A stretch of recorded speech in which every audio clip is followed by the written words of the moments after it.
Guys, Assalamualaikum. Ada satu rumah semi-D di perumahan, kawasan perumahan. Yang ni jalan masuk dia.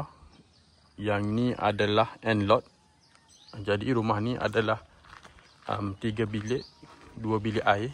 Kalau kita tengok, dia semi-D tapi tanah depan ni luah lagi.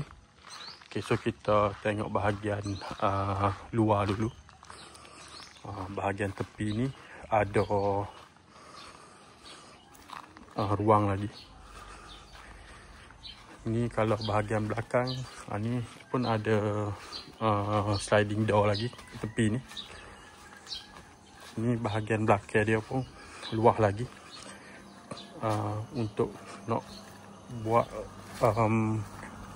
tanah gapo-gapo pun boleh sebab bahagian belakang ni luah.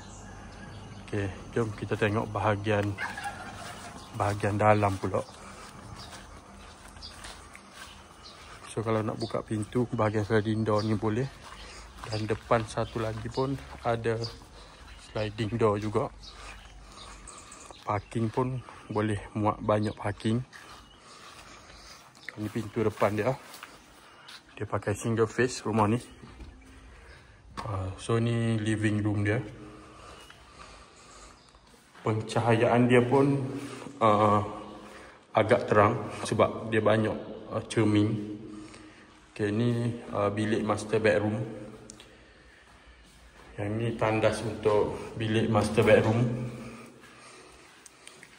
Dan ni bilik yang kedua.